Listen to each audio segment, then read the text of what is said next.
politik dinasti adalah bagian dari Asian values. Ada 4 prinsip ya dalam Asian values. Pertama itu adalah bahwa konsep Asian values itu menjadi semacam retorika buat para pemimpin Asia untuk menjaga status quo. Ada yang percaya bahwa keberhasilan pembangunan ekonomi di negara-negara Asia itu dimungkinkan karena adanya sistem politik otoriter yang memfasilitasi akselerasi industrialisasi. Asian values sebenarnya udah redup. Oh, udah redup. Udah. Pasca 98 ketika sistem otoriter di negara-negara Asia rontok satu persatu.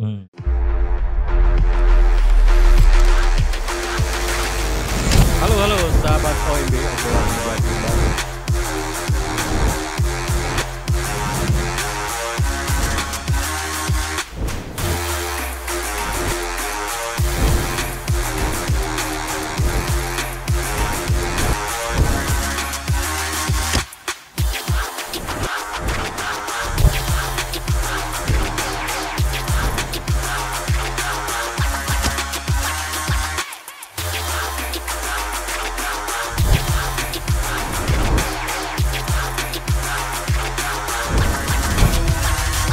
Halo sahabat OMB, hari ini kita membahas Asian values yang lagi bergentayangan di Indonesia, dan hari ini kita sama Profesor Zulfikar Amir.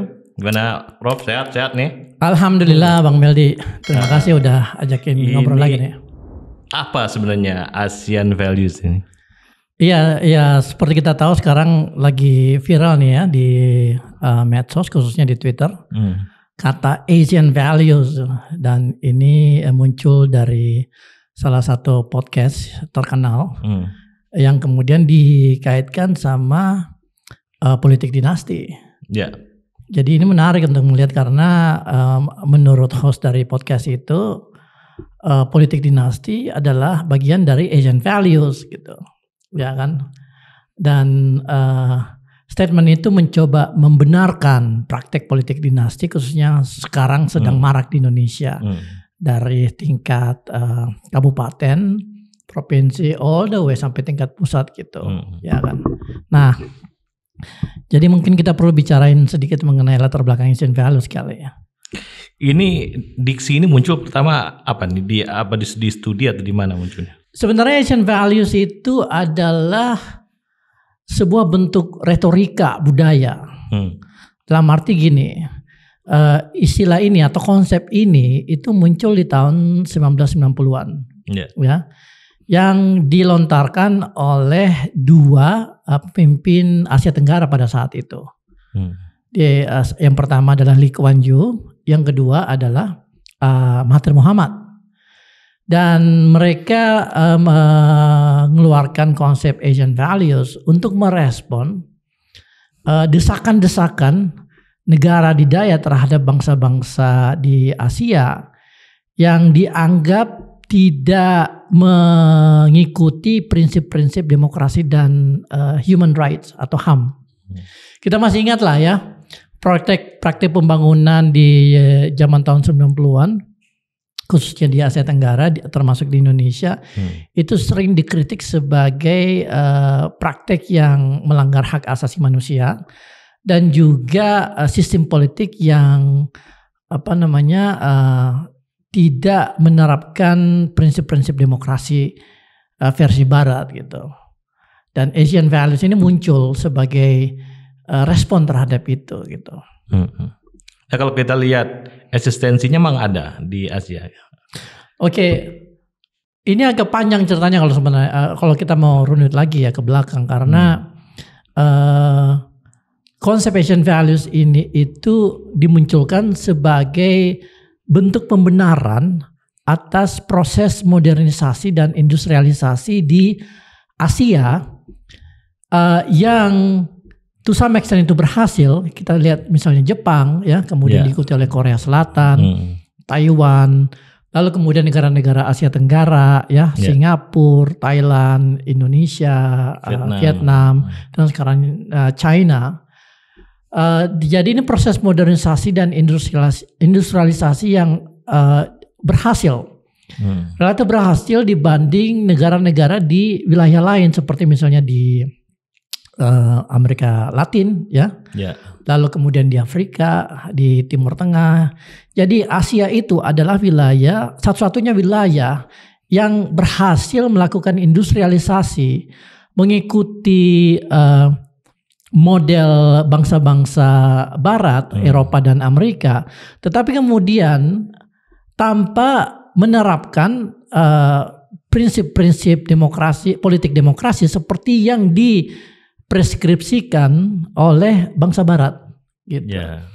Dan kita bisa lihat memang sejarahnya ya ada semacam keterkaitan yang erat antara sistem politik otoriter di negara-negara Asia dengan keberhasilan mereka melakukan pembangunan ekonomi dan industrialisasi.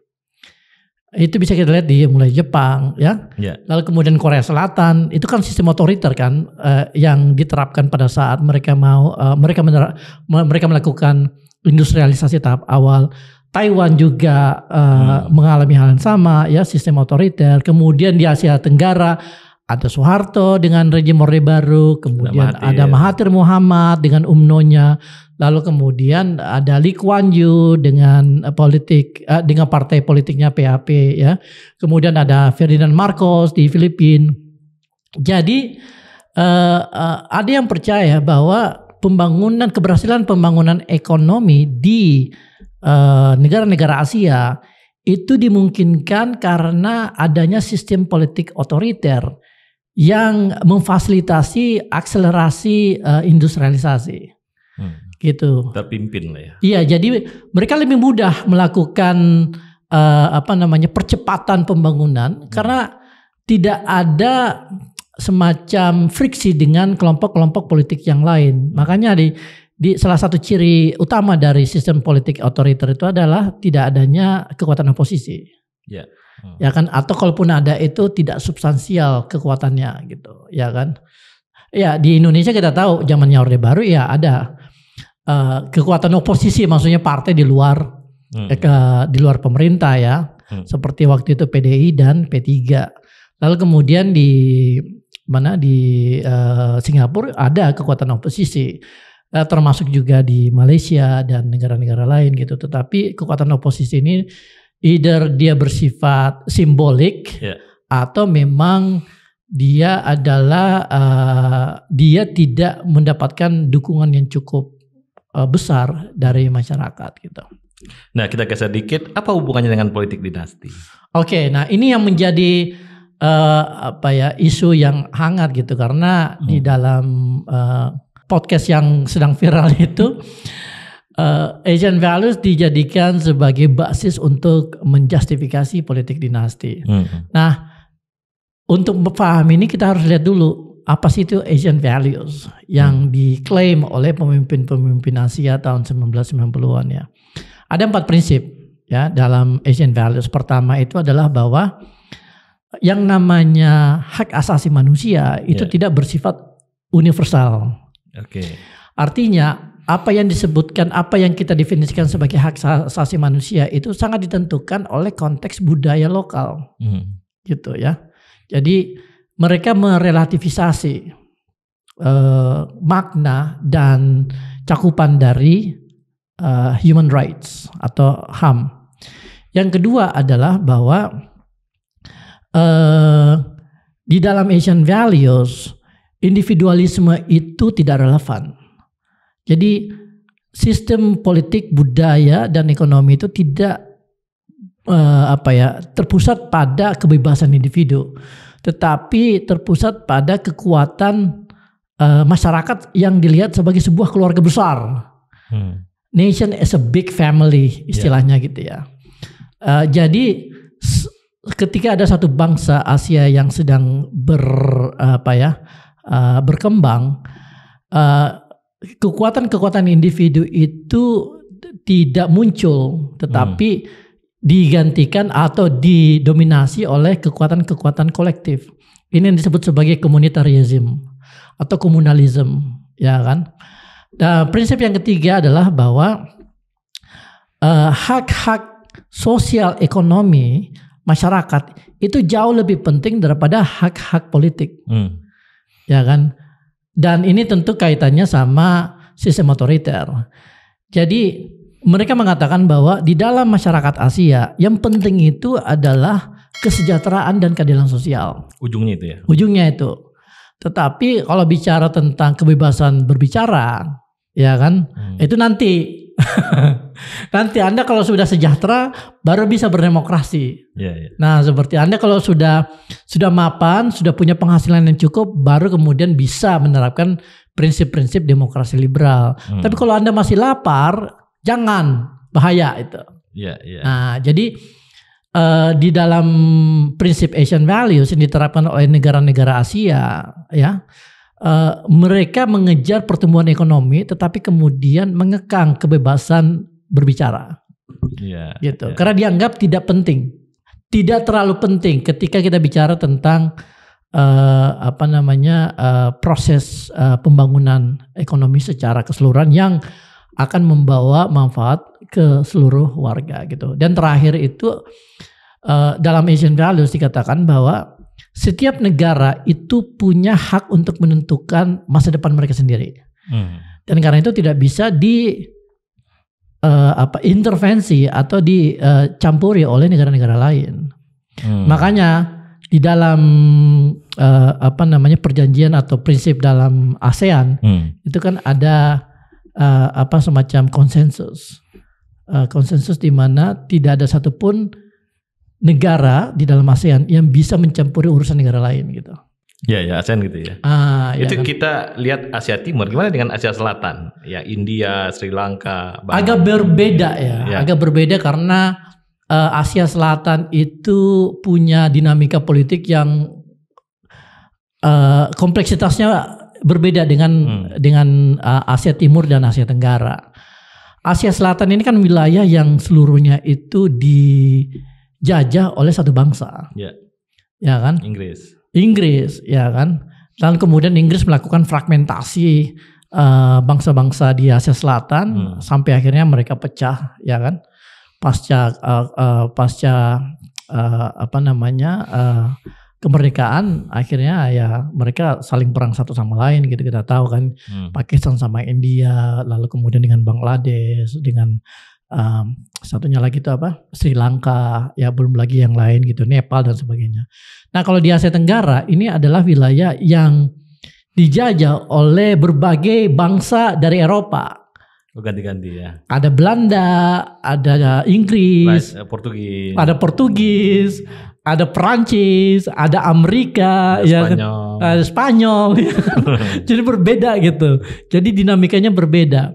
Tapi ketika terjadi proses industrialisasi, ada semacam proximity di antara negara-negara Asia Timur dan Asia Tenggara yang kemudian memungkinkan mereka melakukan proses industrialisasi dengan relatif cepat.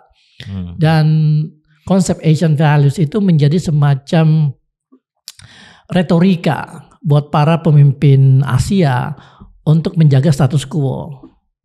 Gitu. Nah, hubungannya apa sama politik dinasti?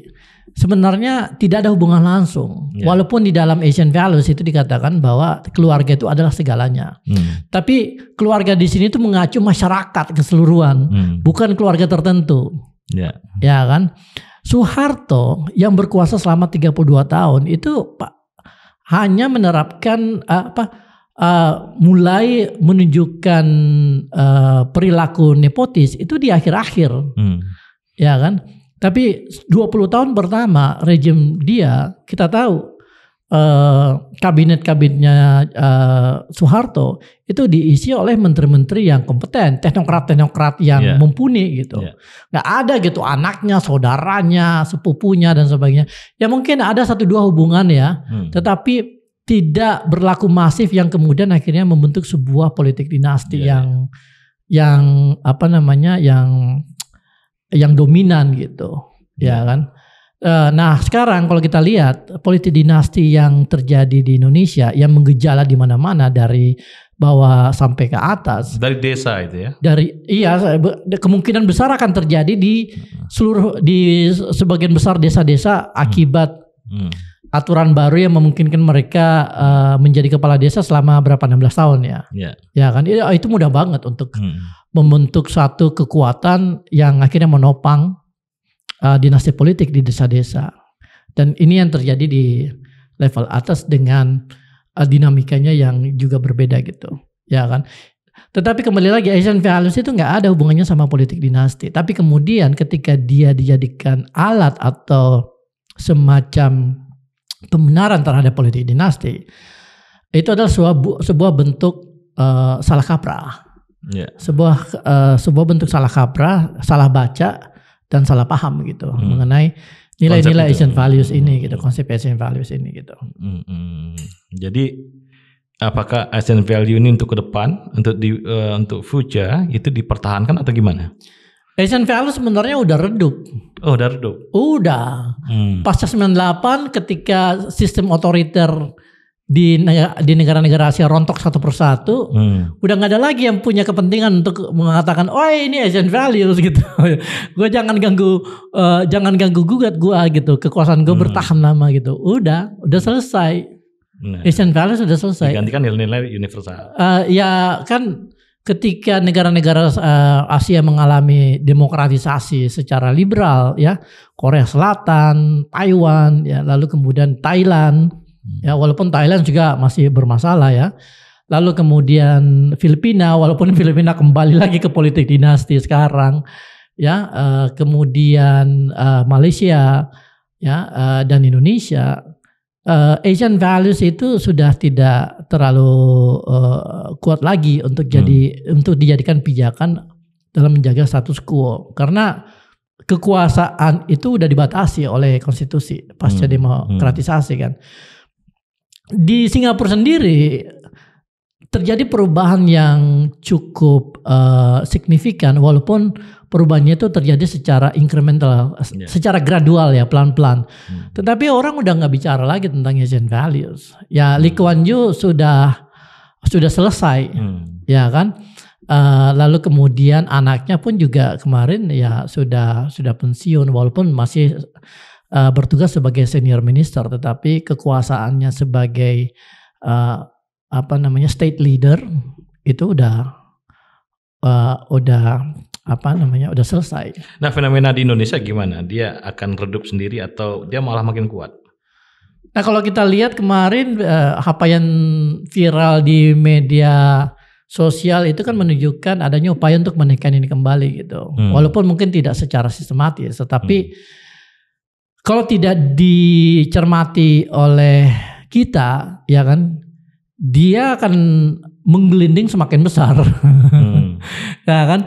Untuk menjustifikasi praktek-praktek politik dinasti yang yang menyuburkan praktek-praktek korupsi ya, lalu kemudian menghalangi hak-hak politik orang-orang yang punya kemampuan lebih dibanding orang yang terkait dengan politik dinasti gitu.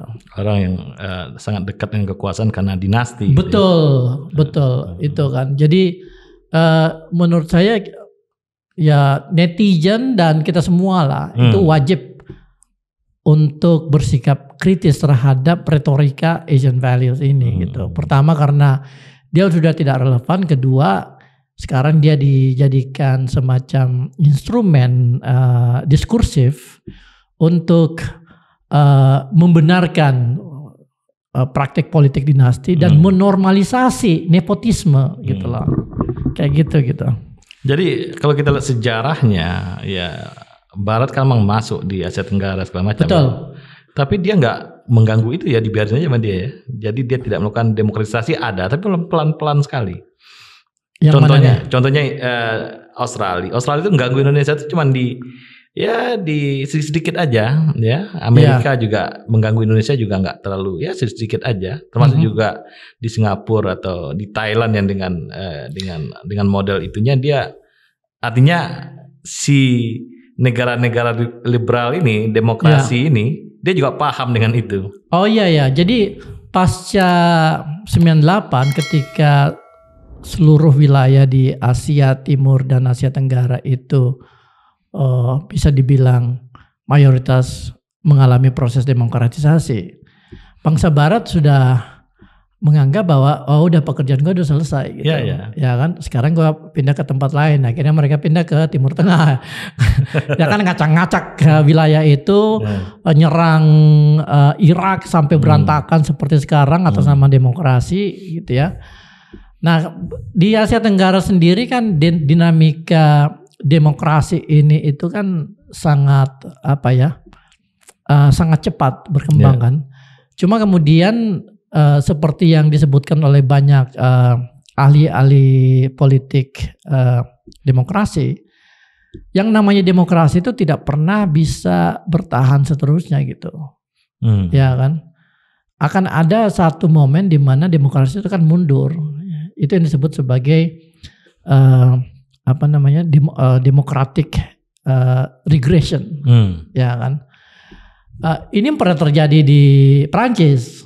Ya kan, pernah terjadi di negara-negara Barat lah, negara-negara Eropa, lalu kemudian Amerika to some extent, kan, ketika Trump, ya kan, walaupun kemudian kekuatan demokrasi juga berhasil bertahan dan kemudian membalikkan situasi politik di sana gitu. Tapi di negara-negara yang relatif masih istilahnya itu emerging, masih relatif baru ya demokrasinya seperti Indonesia, risiko untuk kembali ke sistem otoriter itu sangat besar gitu. Dan ini yang sudah kita rasakan sekarang kan, ya kan, kebebasan berbicara pelan-pelan dikurangi, lalu kemudian institusi anti korupsi itu dilemahkan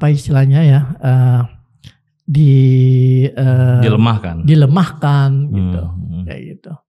Jadi apa yang kita capai 20 tahun yang lalu ketika terjadi reformasi itu pelan-pelan dicampakkan gitu oleh Jokowi.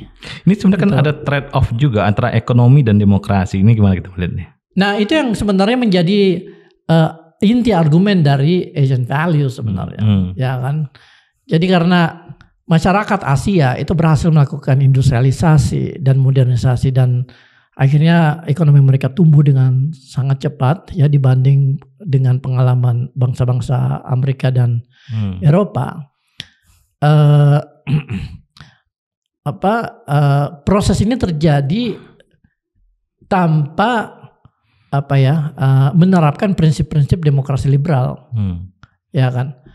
Nah, pada saat itu ya negara-negara Asia dikritik, kenapa tidak menerapkan proses itu demokrasi liberal, dan kemudian pemimpin-pemimpin Asia mengatakan, loh kita berbeda, kami mampu melakukan industrialisasi, kami mampu modernisasi ekonomi kami tanpa menjadi tanpa mengikuti model demokrasi liberal yang kalian sarankan gitu, ya kan. Dan seperti yang tadi gue bilang, to some extent memang akhirnya sistem politik otoriter atau semi demokrasi itu memungkinkan pemerintah di negara-negara Asia bekerja secara lebih efisien, karena tidak ada kekuatan oposisi yang signifikan yang menghalangi program-program industrialisasi mereka. Itu yang terjadi zaman Orde Baru, ya kan? Ketika Orde Baru mengatakan, oke, kita mau membangun sebuah dam, waduk, ya kan? Ya tentu ada waktu itu biasalah mahasiswa, demo dan sebagainya. Tetapi di parlemen sendiri nggak ada kekuatan oposisi, langsung aja dikerjakan dan itu terjadi dengan sangat cepat gitu. Cuma sekarang kan pemerintah Jokowi itu mencoba menerapkan itu gitu, ya karena merasa terganggu. Tetapi kemudian juga karena nature dari politik dinasti dan nepotisme ini juga yang akhirnya menggerogoti kemampuan dan kapasitas pemerintah untuk mengeksekusi program-program yang dicanangkan. Jadi walaupun oposisi sudah diperlemah, walaupun suara-suara anti pemerintah sudah dikurangi, tapi ketika politik dinasti itu berkuasa, dia akan menciptakan sebuah pemerintahan yang kurang kompeten gitu. Yang kurang kompeten, yang tidak memiliki kapasitas teknokratik yang dibutuhkan untuk mengeksekusi program-program dia gitu. Nah di Jokowi ini kan ada ya, kita lihat kasar sebenarnya dia trade off juga, tapi demokrasinya mundur, ekonominya mundur. Nah itu dia. Jadi sangat ironis ketika Jokowi mau membangun sebuah sistem kekuasaan seperti Orde Baru, ya kan? Tapi kemudian ekonominya tidak. Ya biasa aja. Iya biasa-biasa aja, bahkan bisa dibilang mundur ketika kita lihat kan fakta utang menumpuk, BUMN bangkrut, ya kan? Lalu kemudian pertumbuhan ekonomi gitu-gitu aja. Industrialisasi itu mengalami penurunan, ya kan? Ya kan? Jadi tidak ada prestasi gemilang yang bisa dicatat untuk membenarkan praktek politik dinasti dan kembalinya sistem otoriter gitu.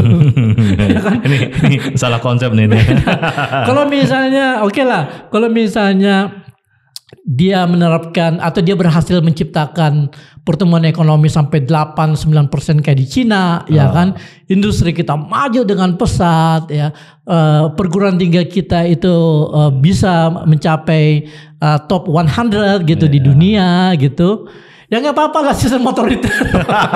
mungkin nggak apa-apa lah. Tapi kan sebenarnya ini sesuatu yang saling terkait satu sama lain kan di dalam masyarakat demokrasi kan.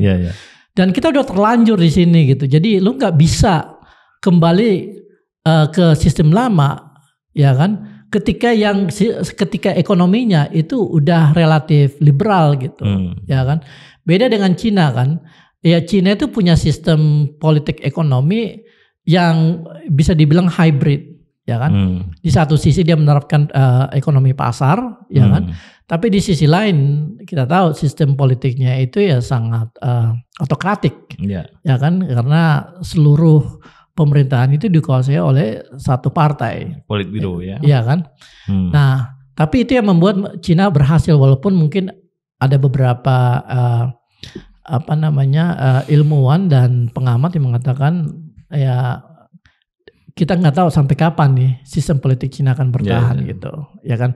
Ada yang meramalkan akan terjadi demokratisasi 10-20 tahun ke depan karena masyarakat Cina itu semakin well educated, semakin terdidik sehingga mereka menuntut kebebasan berbicara yang semakin luas gitu. Tapi kalaupun itu terjadi, Cina itu udah maju. Ya kan? Tahap itu dia udah lewatin. Pas dia masuk demokrasi udah pas nih. Iya udah pas. Jadi income per kapitanya itu udah masuk ke kelompok negara. Sebentar lagi masuk kelompok negara-negara penghasilan tinggi. Ya kan, dengan jumlah penduduk di atas 1 miliar gitu. Itu kan luar biasa, ya kan? Belum lagi kita lihat kapasitas teknologinya yang hampir tidak tertandingi sekarang. Cuma Amerika yang bisa menandingi. Cina itu mampu membuat peniti, ya kan, radio, HP, komputer, laptop, chip, ya, sampai pesawat terbang, mobil listrik, pesawat angkasa luar gitu, ya kan. Jadi gila itu Cina gitu. Di mereka udah sampai satu titik gitu. Nah, Jokowi ini ingin mengejar itu gitu. Tapi dia nggak sadar bahwa infrastruktur politik dan infrastruktur sosial itu tidak memungkinkan dia mencapai itu tanpa melewati proses-proses yang bersifat deliberatif gitu, yang sudah kita bangun selama 20 tahun terakhir gitu, ya kan? Pada akhirnya kan apa yang dilakukan itu ya basically merusak sistem dan norma yang sudah dibangun sejak era reformasi. Oke, terima kasih Bung Zulfikar Amir. Menarik ya nih. Kayaknya kalau panjang nih seru nih, tapi udah cukup lah untuk insight-insight kita tentang Asian Values. Sahabat MB, itulah Asian Values.